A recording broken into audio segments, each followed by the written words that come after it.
Hello friends, welcome to the Chitra science hub. हमारा आज का टॉपिक है इलेक्ट्रिकल डबल लेयर। अब है क्या हमारी इलेक्ट्रिकल डबल लेयर?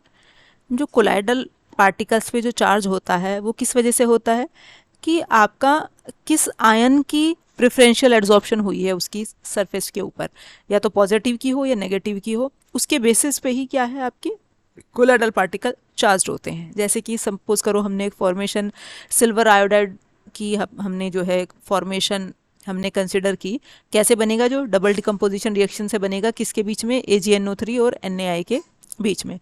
तो ये हमारा क्या बन गया? AgI का हमारा क्या है? सोल बन गया। और ये हमारा ये आपका जो अब ये किस तरह से ये अरेंज होते हैं, ये हमारा जो ये जो double layer electrical double layer बनती है ये किस तरह से है, अब हम ये आपकी स्टडी करेंगे। तो हमने जैसे कि कोलाइडल हमने उसमें कोलाइडल केमिस्ट्री में चीज़ पढ़ा है कि आपका जो सोल्स होते हैं वो चार्ज होते हैं, तो पॉजिटिवली चार्ज होते हैं, नेगेटिवली चार्ज होते हैं। अब होते किस वजह से हैं कि उसकी सरफेस के ऊपर कौन सा आयन एड्जॉर्ब होगा इसमें। अब चूंकि ये अब जो हमारा एक्सेस में होता है उसी का आपका हमारा क्या है? सरफेस पे एड्जॉर्प्शन होता है। ये हम ऑलरेडी उसमें कोलाइडल केमिस्ट्री में पढ़ते हैं कि जैसे हमने सपोज किया, let us suppose that the electrolyte used in excess is sodium iodide. अब हमने क्या लिया कि सपोज करो हमने ये एक्सेस में लिया NaI, अब NaI से उसे I मिल रहा है, तो अब इसलिए वो नेगेटिवली चार्ज हो जाएगा। अब दूसरी तरफ यदि हम AgNO3 एक्सेस में ले लेते तो उससे क्या मिल रहा था? उसे Ag क्या है? प्लस। तो यहाँ जो है सरफेस पे Ag प्लस आपका क्या है? एड्जॉर्ब होता। उस केस में क्या हो जाता हमारा सोल? Positively charge. अब हमारा क्या हो गया? क्योंकि हमने NaI एक्सेस में लिया तो क्या बना हमारा? नेगेटिवली चार्ज सोल बना। क्यों? क्योंकि सरफेस पे जो पार्टिकल एड्जॉर्ब हुआ वो नेगेटिव आयन हुआ, I नेगेटिव हुआ। अब आपका let us suppose that the electrolyte used in excess is sodium iodide, this would results in the preferential adsorption of the iodide ion giving negatively charged solution of silver iodide. अब चूंकि preferential adsorption iodide ion की हुई, इस वजह से क्या है हमारा जो है जो सोल बना वो कैसा बना? नेगेटिवली चार्ज बना। The ion preferentially adsorb on the surface of a particle of a colloidal system are called potential determining ions. उन्हें हम कहते हैं पोटेंशियल डिटरमाइनिंग आयंस, जो उसका पोटेंशियल बताते हैं। अब चूंकि ये नेगेटिवली चार्ज है तो अब ये पॉजिटिव को अपनी तरफ खींचेगा, तो इसकी जो साथ में एक लगी हुई लेयर होगी वो किसकी होगी? Na+ की होगी, जिसे हमने क्या कहा? स्टर्न लेयर, जो उससे एकदम लगी हुई है ये हमारी क्या है? स्टर्न लेयर है। The negatively charged surface of AgI particle attract the positive ions and repels the negative ion. अब NO3 नेगेटिव को तो वो पीछे की तरफ धकेलेगा, Na+ को क्या है? उसकी तरफ अट्रैक्ट होंगे। क्यों? क्योंकि वो हमारा नेगेटिवली चार्ज है। As a result the positive Na+ ion tends to form a compact layer in the vicinity of the potential determining I negative ion layer. अब इसके करीब एक Na+ एक लेयर बना लेंगे पॉजिटिव आयन की, चूंकि नेगेटिवली चार्ज है, और इसे हमने कहा Stern layer. The ion in the Stern layer are the counter ion. Counter ion होते हैं, यदि ये पॉजिटिवली चार्ज होगा तो ये नेगेटिव आयन एक्युमुलेट होंगे यहाँ पे, यदि ये नेगेटिव होगा तो ये पॉजिटिव होंगे। इसे हमने क्या कहा? स्टर्न लेयर, जो उससे उसके काउंटर आयन की होती है, मीन्स पॉजिटिवली चार्ज आयन की होती है। The influence of the surface charge decreases with the distance, and so does the number of ions with the result that at a certain distance from the surface of the particle the concentration of Na+ ions equal to the concentration of NO3 negative and a state of electronuclearity prevails। अब क्या है कि जो negative influence है इसका, ये एक मतलब एक जो है कहते हैं कि जहाँ तक पहुँच पाएगा वहीं तक ये क्या है? Na+ को, क्योंकि यहाँ पूरे जो है दूर तक तो नहीं पहुँच पाएगा, जहाँ तक ये पहुँच पाएगा वहीं तक अपने जो है पॉजिटिव काउंटर आयन को अपनी तरफ खींचेगा। तो ये तो बिल्कुल उससे लगी हुई लेयर हो जाएगी पॉजिटिव आयंस की। अब जैसे जैसे ये डिस्टेंस बढ़ता रहता है तो वहाँ क्या हो जाएगा? अब ये डिस्टेंस बढ़ेगा तो इसका जो नेगेटिव इन्फ्लुएंस है वो भी धीरे धीरे कम होना शुरू हो जाएगा। तो वहाँ पे क्या है? हमारे Na और पॉजिटिव क्या है? एक डिफ्यूज लेयर के फॉर्म में होंगे, जहाँ वो क्या हो जाएंगे? आपका इलेक्ट्रो न्यूट्रलिटी प्रिवेल्स। क्यों हो जाएगी? क्योंकि आपके अब जो Na+ को ये अपनी तरफ खींच रहा था, अब जैसे जैसे डिस्टेंस बढ़ेगा तो नहीं खींच पाएगा, तो वहाँ हमारे क्या है? Na+ NO3 नेगेटिव जो है आपका जो है ऐसे ही मतलब इसकी तरफ क्योंकि अट्रैक्शन इसका दूर हो जाएगा डिस्टेंस की वजह से, तो हमारे क्या हो जाएंगे? इक्वल हो जाएंगे कंसंट्रेशन में। यहाँ तो क्या है? जो है Na+ की कंसंट्रेशन ज़्यादा हो जाएगी। क्यों? चूंकि सेम चार्ज होने की वजह से NO3 को पीछे की तरफ रिपेल करेगा। तो यहाँ पे स्टर्न लेयर में तो केवल Na+ आयन की कंसंट्रेशन होगी, NO3 नेगेटिव को आने नहीं देगा क्योंकि नेगेटिव चार्ज को रिपेल करेगा। लेकिन जैसे जैसे इसका इस I नेगेटिव से इसका डिस्टेंस बढ़ेगा तो यहाँ पे क्या हो जाएगा, दोनों तरह के आयन इक्वल कंसंट्रेशन में होंगे, Na+B और NO3 नेगेटिव भी। We know that the system as a whole is electrically neutral even though there exist reasons of unequal distribution of anions and cations।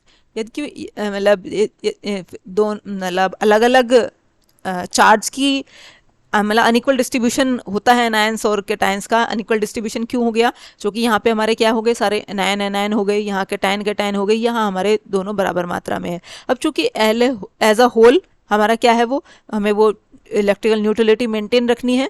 तो अंदर क्या है आपका, the diffuse layer between the Stern layer and the electrically neutral part of the system is referred to as Gouy Chapman layer. इसे हमने क्या कहा, Gouy-Chapman layer. ये जहाँ पे हमारा क्या है, Na+ और NO3 नेगेटिव मतलब positive negative anions means cation और एनायन की जहाँ पे मात्रा सेम है, इस लेयर को हमने कहा गॉय-चैपमैन लेयर। तो ये पूरी की पूरी तो हो गई हमारी इलेक्ट्रिकल डबल लेयर। ये क्या है, पार्टिकल की सरफेस पे जहाँ अपोजिटली चार्ज मतलब जो आपका जिस तरह का कोलाइडल सोल बनेगा उसकी सरफेस पे वही आयन प्रेफरेंशियली एब्जॉर्ब होगा। या नेगेटिवली चार्ज को हम कंसिडर कर रहे हैं। अब चूंकि नेगेटिवली चार्ज है तो इससे एक बाउंड लेयर होगी Na+ की, जिसे हमने कहा स्टर्न लेयर आपका। अब ये चूंकि इसका पॉजिटिव इन्फ्लुएंस यहाँ तक तो नहीं पहुँच पा रहा इतनी दूर तक, अब जहाँ तक पहुँच पा रहा है इसे हमने कहा बाउंड लेयर। यहाँ तक की कंसंट्रेशन में क्या है आपका, Na+ ज़्यादा होगा, NO3 कम होगा। अब यहाँ जैसे जैसे इसका अट्रैक्टिव फोर्स डिस्टेंस के साथ कम होती जा रही है तो आपका यहाँ पे आके आपका ये आपके बराबर मात्रा में हो जाएंगे। तो ये पूरी की पूरी तो है हमारी इलेक्ट्रिकल डबल लेयर। ये है बाउंड लेयर, जहाँ तक उसका पॉजिटिव इन्फ्लुएंस पहुँच पा रहा है। यहाँ उसका जहाँ उसके पॉजिटिव को नेगेटिव इन्फ्लुएंस जो कि पॉजिटिव को अपनी तरफ खींच रहा है, अब यहाँ उसका पॉजिटिव जो नेगेटिव इन्फ्लुएंस पूरी तरह से है, तो पॉजिटिव आपके आयन मीन्स कैटायन इसके साथ अटैच हो गए यहाँ पे, जिसे हमने स्टर्न लेयर कहा। The presence of charge give rise to potential at the surface of the particle. अब चार्ज होने की वजह से सरफेस पे पोटेंशियल डेवलप हो जाता है आपका सरफेस के ऊपर। This potential drops to zero at some distance away from the surface depending upon the concentration of the counter ion in the bulk phase. अब बल्क फेज में हमारी काउंटर आयन कौन सा हो गया, Na+, उसकी कंसंट्रेशन क्या है आपका जो है इसके ऊपर डिपेंड करेगा पोटेंशियल। अब लेकिन चूंकि पोटेंशियल जो है वो डिस्टेंस के साथ साथ खत्म होता रहेगा। क्यों? यहाँ तो चार्ज सरफेस होने की वजह से पोटेंशियल डेवलप हो जाएगा। अब चूंकि धीरे धीरे जैसे डिस्टेंस के साथ साथ क्या है उसका पॉजिटिव इन्फ्लुएंस जो है, उसका जो नेगेटिव इन्फ्लुएंस है पॉजिटिव को जो अपनी तरफ खींच रहा है, डिस्टेंस के साथ साथ वो कम होता जा रहा है। तो हम कहते हैं कि पोटेंशियल भी ड्रॉप होता जा रहा है। अब यहाँ तक पहुँचते पहुँचते पोटेंशियल बिल्कुल ज़ीरो हो जाएगा। The reason in which the influence of the charge is applicably known is known as electrical double layer. जहाँ तक चार्ज पहुँच पा रहा है इससे बाहर जो है हमारा क्या है, पोटेंशियल ज़ीरो हो जाएगा। तो यहाँ तक हमने कहा ये हमारी इतने रीज़न को हमने कहा इलेक्ट्रिकल डबल लेयर। वो इन्फ्लुएंस जहाँ पे इसका आपका चार्ज एप्लीकेबल चार्ज है, जहाँ उसके ऊपर मतलब जहाँ तक उसका जो है इस आयन का इन्फ्लुएंस पहुँच पा रहा है वहीं तक हमारी इलेक्ट्रिकल डबल लेयर है। अब जो डबल लेयर है ये दो पार्ट्स की होती है, एक तो स्टर्न लेयर जो उसके काउंटर आयन की होती है, counter ion means opposite charge की होती है। दूसरी हमारी होती है गॉय-चैपमैन लेयर, जहाँ पे हमारा क्या है इनकी जो इलेक्ट्रिकल न्यूट्रलिटी रहती है मीन्स कैटायन और एनायन बराबर मात्रा में रहते हैं। अब इसमें एक इंपॉर्टेंट फैक्टर आ जाता है जिसे हम कहते हैं जीटा पोटेंशियल। जीटा पोटेंशियल जैसे हमने भी कहा कि पोटेंशियल जो है वो जैसे डिस्टेंस के साथ ड्रॉप होता रहता है, जैसे जैसे डिस्टेंस बढ़ता जा रहा है। अब यहाँ तक आते आते धीरे धीरे पोटेंशियल बिल्कुल खत्म। अब इसे हमने क्या कहा पोटेंशियल को, zeta potential. Zeta potential is defined as the difference in the potential between the surface of the tightly bound layer called the plane of the shear. मतलब यहाँ तक वो हमने कहा कि यहाँ तक उसका पॉजिटिव इन्फ्लुएंस बहुत ज़्यादा पहुँच पा रहा है, यहाँ तक क्या है वो टाइटली बाउंड है, तो इसे हमने कहा प्लेन ऑफ शेयर। तो पोटेंशियल जीटा पोटेंशियल क्या है, पोटेंशियल का डिफरेंस किसके के बीच का, सरफेस टाइटली बाउंड सरफेस के बीच में और आपका जो इलेक्ट्रोन्यूट्रल रीजन, इनके बीच का जो पोटेंशियल डिफरेंस है उसे हमने कहा जीटा पोटेंशियल। और जीटा पोटेंशियल हमेशा कहाँ होता है हमारा, प्लेन ऑफ शेयर के ऊपर लोकेटेड होता है। ये है plane of shear. Plane of shear कहाँ तक आ गया आपका?